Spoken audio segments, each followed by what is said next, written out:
World Suicide Prevention Day tries to create awareness about suicide prevention and how to help people fight suicidal thoughts.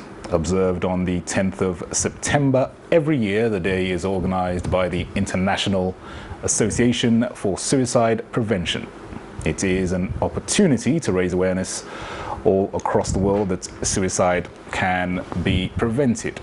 The ongoing COVID-19 pandemic has no doubt affected mental health, primarily because staying at home, low physical activity, less socializing, and unexpected changes in the way everything works have made it important to highlight suicide prevention. Now, as Nigeria joins other countries in marking this year's World Suicide Prevention Day, reports indicate that no fewer than 264 suicide cases were recorded in the country within the last 4 years. Now, this figure excludes numerous suicide cases that have not been reported by the media. The theme of this year's World Suicide Prevention Day is working together to prevent suicide. The majority of suicides worldwide are related to various mental illnesses. Among those are depression, substance abuse, schizophrenia, and psychosis, which constitute the most relevant risk factors. There are also issues relating to anxiety, personality, eating, and trauma-related disorders, while organic mental disorders significantly add to unnatural causes of death compared to the general population. There is sometimes the tendency to trivialize suicide and attempted suicide. The temptation of being judgmental, stereotypical, hostile, and negative on this issue is very high, which inevitably leads to stigmatization. Issues around suicide and how best to prevent it form the basis of this edition of the program. Welcome to Nigeria Today. I am Dennis Adignoye.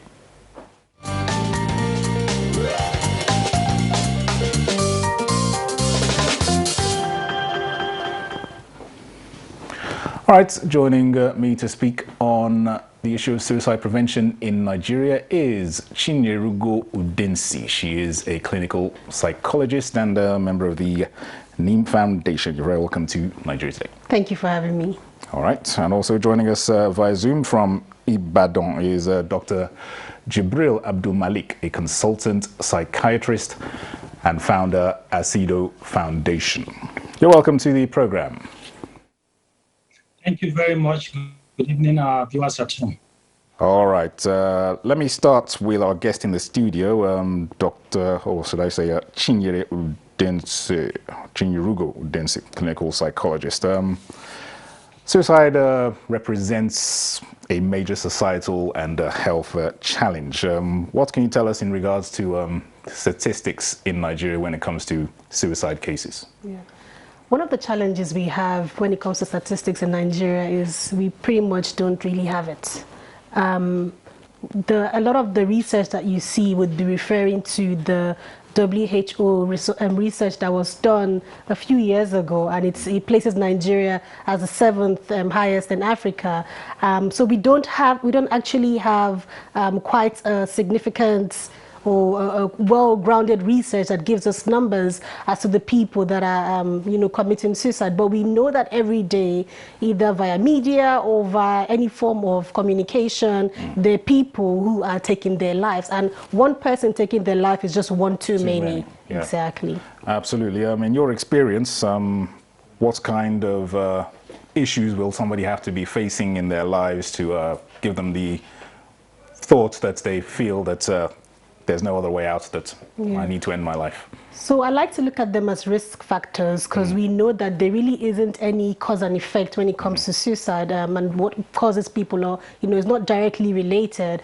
There are lots of risk factors. The first one we can look at is a history of suicide in the family. Sometimes it predisposes the person within that family to want to take their life because they feel perhaps that that's the way out of their problem. A history of attempted suicide, previous attempted suicide, can be a risk factor. a history of a mental health challenge is a risk factor. It's not necessarily that everybody with a mental health challenge will have a suicidal ideation or suicidal attempt, but that usually can be a risk factor. Yeah. Significant loss. Loss of job, loss of a loved one, loss of a family member or friend, anything, any significant loss in someone's life can actually predispose them to that. Traumatic events, traumatic experiences, things that shake a person's world and they're unable to manage it can actually predispose them to committing suicide. If I had to add a little bit to it, to the better understanding of what it is, suicide is not necessarily about, I want to die. You know, that's not what it is. It's more about trying to end a pain, trying to end something that's caused, trying to end it because you feel like you can't solve it or you feel like there's no end to the problem. Sure. So if we have to look at it from that aspect and not just, I want to die, then we realize that anything that causes somebody such significant pressure or pain and they don't find a way out of it, the person could be at risk if they are not offered the right support. Absolutely. All right, let me bring in our guest via Zoom, Dr. Jibril Abdul Malik, consultant psychiatrist. Dr. Jibril, suicide is a major health challenge nationally and globally. In your view, what is the situation in Nigeria, and is this issue of suicide being taken seriously enough in this country?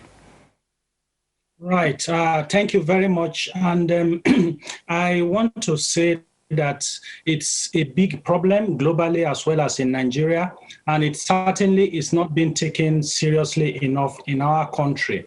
But before I proceed, let me quickly mention that people often say that it's not in our culture, it's a Western kind of problem, and that for us in Nigeria, suicide is a strange thing that is new. But I want to dispute that based on the fact that our cultural history, I mean, in Yoruba mythology, it is reported that Sango, the god of thunder, eventually ended his life via suicide.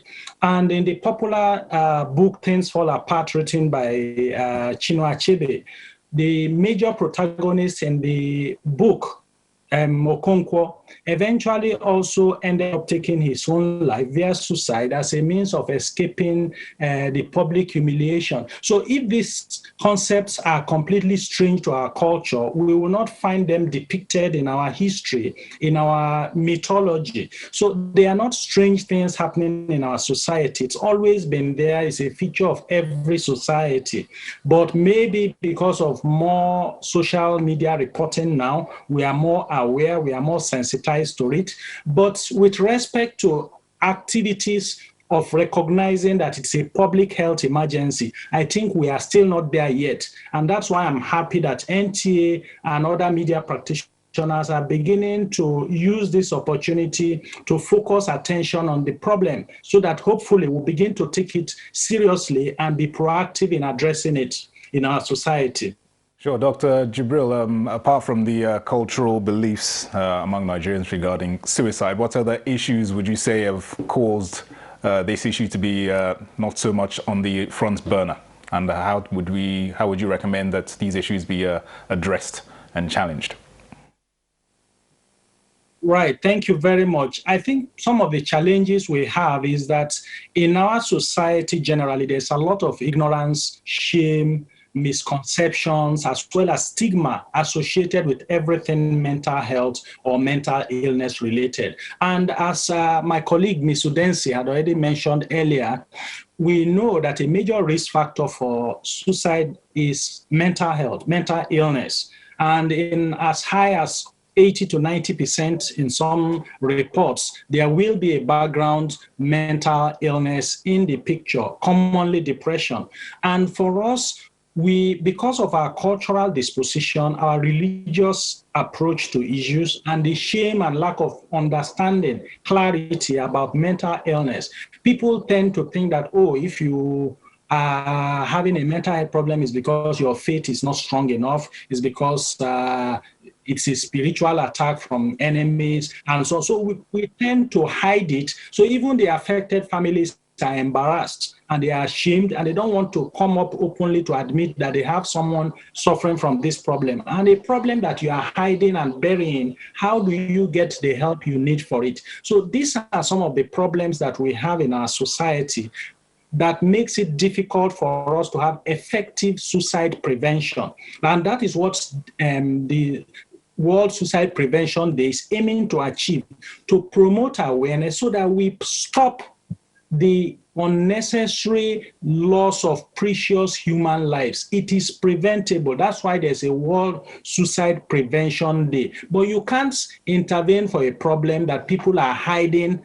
and afraid to come out publicly to admit they have. And that's why we have a long way to go in our society, especially with awareness creation, removing the shame, removing the stigma associated with mental health problems, including suicide and suicidal behaviors. All right, so if you just hang on there with us, we'll come back to you shortly.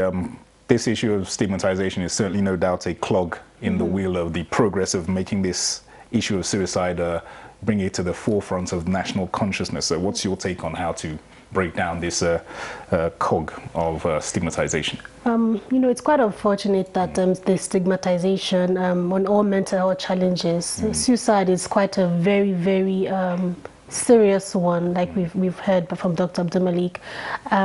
Stigma, what stigma does is that it prevents people from receiving the help that they need, and it prevents them from stepping out and owning up to taking the support that they need. What we can do is what we're doing now, actually raising awareness, talking about it, letting people know that you can prevent suicide, letting families know that when your loved ones are suicidal and they approach you, that there's something that you can do about it. So we're taking the fear away from it, because if you don't know about something, sometimes the fear keeps you from addressing it. So we're taking the fear away and we're giving you the knowledge to say this is what it is, and when you know it for what it is, you will address it for what it actually is. Sure. So talking about it, raising awareness, that's one way we can educate people and try and remove the stigma. Yeah, and this brings us very nicely onto our theme for this year, working together to prevent suicide. How can society truly come together and work together in terms of preventing cases of suicide, or certainly reducing them to the barest minimum? Yeah. I'm very glad that they had this theme for this year, because truth be told, it's a public health challenge that requires all hands on deck. From any level that you can think about, everybody needs to come on board and needs to support, from the person who is having a suicidal ideation, seeking help, and from loved ones and family coming together to help the people who actually having these suicidal thoughts. Everybody needs to come together. Everybody has a role to play. It may not be you, but the knowledge you have, the skills you have can go a long way to helping the other person, helping the person around you. So all hands on deck, we all have to come together, and there's so many things that we can do to help people who are having suicidal thoughts. Now, does suicide does it discriminate, or is there any group of persons or categories of people that are more prone to suicidal thoughts and eventually going ahead and taking their lives? There's no discrimination. It could be anybody. It could literally be anybody. It's not discriminating against age, gender, nothing. It could just be anybody. I know, however, there's research that says that men use more lethal forms in comparison to women, and they just a few little bits of differences in there. But however, there really isn't any discrimination when it comes to suicidal behaviors. All right. When we come back from our break, we'll focus on symptoms and kind of issues to look out for to prevent suicide. You are watching Nigeria Today, and we are focusing on World Suicide Prevention Day. We'll take a break now and get the views on from people on the streets on suicide prevention. Let's hear from Hakeem Dairo in this Fox Spot.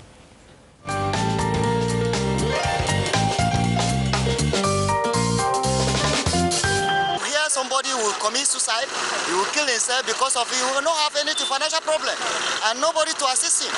Say because people they don't have work to do, and so some people, most of them, they don't get home training. The way people can commit suicide, I don't think that man is well, maybe has brain problem because of the hardship. Sometimes when they try to do one or two things, and things seems to be very difficult for them, and they are not getting it the way they want it. And at the end of the day, they might probably just want to commit suicide, being it that they are not getting really what they want. When people don't have hope again, they think to end their lives. So the most reason why many people commit suicide is lack of hope. But if anybody can see hope, no matter what is happening in your present time, if you can see hope, there's no need to kill yourself. Especially in the present day, you see hardship here and there. People trying to make ends meet, but couldn't. Maybe they just take their life as a means to end it. At least both religion, Christianity and Islam, both condemn it. So I personally will advise that no matter the situation in life, you should just don't give up. In as much as there is God, there is hope. So they should have hope and believe in God.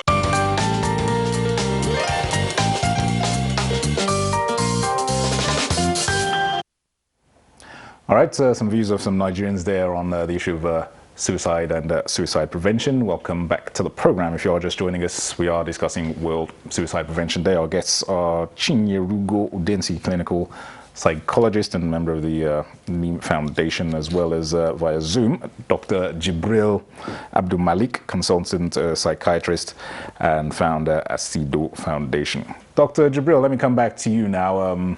You heard some of the comments from members of the public there. Is it really as simple as where there is hope, there is no need to have these suicidal tendencies, or does it go much deeper than that? Right. Thank you very much. I mean, it was very eye-opening that some of them actually got their finger right with respect to the fact that it's a complete loss of hope for a better tomorrow that sometimes pushes people to that point. Because don't forget, the majority of those who attempt or end up ending their life via suicide have background depression. And depression is a mood disorder where there's extreme feelings of sadness, overwhelming emotional pain and anguish, which Ms. Udensi had also referred to earlier. And the most important thing there is that they seek an escape route and they lose hope in the fact that things can get better. And that is a critical factor in leading to suicidal behavior when they no longer have hope. So, and some of the members of the public who commented actually identified this. So what we find in psychological autopsy, trying to rewrite the emotions and the moods of individuals who end up attempting suicide or ending their life via suicide, is that most of them describe extreme feelings of loneliness, that they feel nobody understands them, nobody is there for them, and that is what pushes them to the brink of thinking nobody's going to miss me, the world will be better off without me, and that kind of things. And that's a critical point for intervention for every one of us. Remember, the theme for this year is everyone has a role to play. So you don't have to be a psychologist or a psychiatrist to play a role in suicide prevention. All you need is to have a caring heart and a listening ear, and to just show attention and care. Start with your immediate circle of influence, your family members. Pay attention to them. If you've not seen them for a while, check on them, ask them how they are doing, and let them know that you care for them. Just simply doing things like this go a long way in helping individuals who feel very lonely, who feel very abandoned, to begin to think that, oh, at least there is one person who cares about me. Are there any specific symptoms or attributes that one can look out for in someone who is potentially suicidal, and subsequently being able to get them the required help as needed?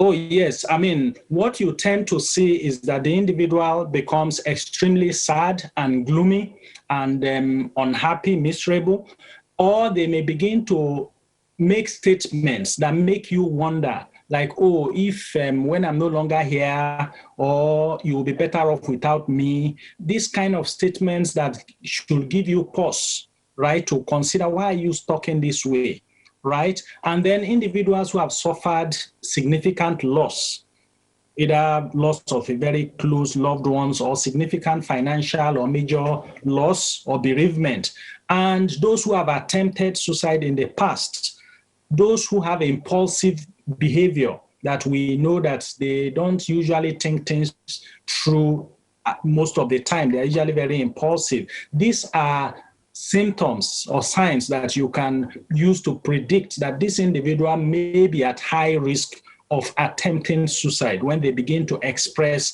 this kind of statements, and you begin to see the feelings of depression, some of them may also become socially withdrawn and isolated. And that's why, again, we have to take the extra step of going to look for them, check on them, and see what's happening with them. Let me come back to our clinical psychologist in the studio, Chinyerugo. In view of all that Dr. Jibril has said, from a professional standpoint, what kind of treatment is available out there for those who are, let's say, in the extreme stages of suicidal tendencies, and how do you actually bring them out of that thought process?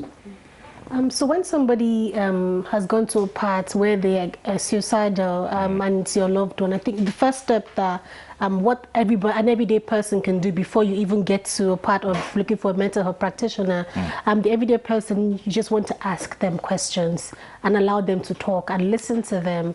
You know, when you're talking to them, you're not trying to argue with them. Yep. You're not trying to get into some form of discussion or trying to preach to them. You just want to listen to them, and you want to make them feel like they're being heard. And in doing that, you also want to find out things like, you know, how long have you been thinking about this? You know, do you have plans? What plans do you have? Yeah. This also gives you an idea of the severity of where the person's mind is at, because you could be talking to somebody and their mind has gone to a place that's quite severe and you don't know.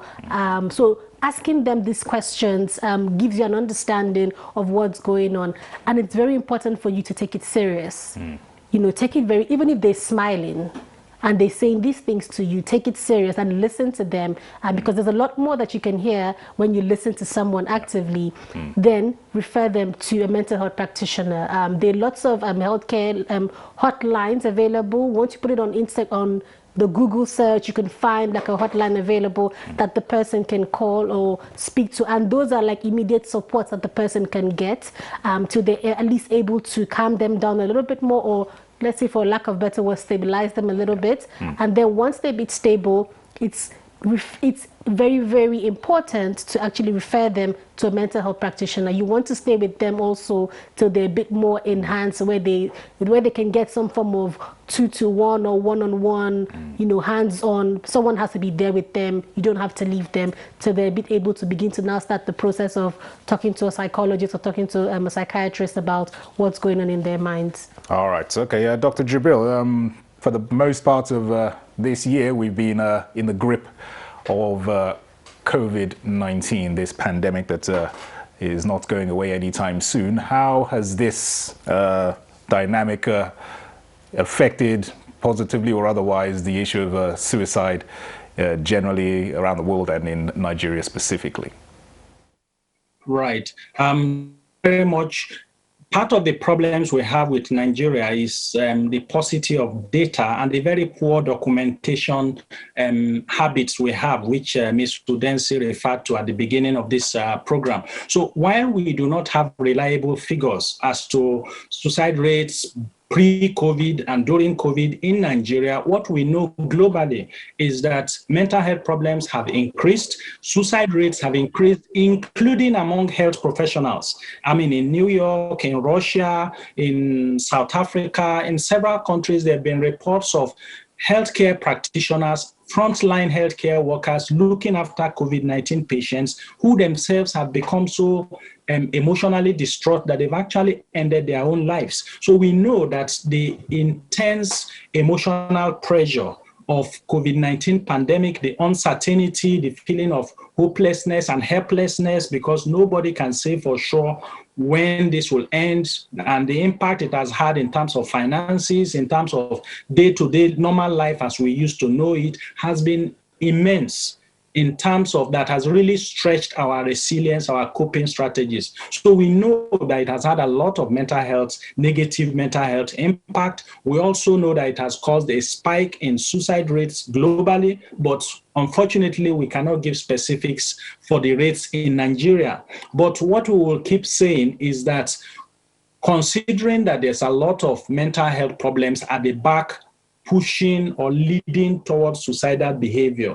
Let us in Nigeria, in our society, let us encourage open conversations. Let us do away with shame and stigma so that those who have mental health problems or are going through a lot of emotional distress can seek the help they need, get better, and get back to normal, productive living. And I just want to quickly say this before I stop here, that the Asido Foundation is doing a campaign, Unashamed 2020 campaign, on our website, and the idea is that it's a new decade of the 2020s. Let it be a new chapter in our nation's history where there is more open conversations around mental health, no more shame, no more stigma, so that people can get the help they need. I think this is what we really need to do, and I'm happy that the media is playing an active role in also putting this on the front burner. Absolutely, Dr. Jibril Abdulmalik, consultant psychiatrist and founder Asido Foundation. Thanks for those comments, and we certainly hope that they will be taken on board and things will improve significantly when it comes to suicide prevention. Thanks for your thoughts and insights and expertise. Thanks to you, Chinyerugo Udensi, clinical psychologist. Thanks for your expertise and insights as well. Thank you for having me. All right. Thanks to you for watching Nigeria Today on this edition. YouTube.com/NTA News 24 Hub is where you can watch this edition or any others. I am Dennis at Dignoye. We'll be back tomorrow for another fresh edition. Good evening.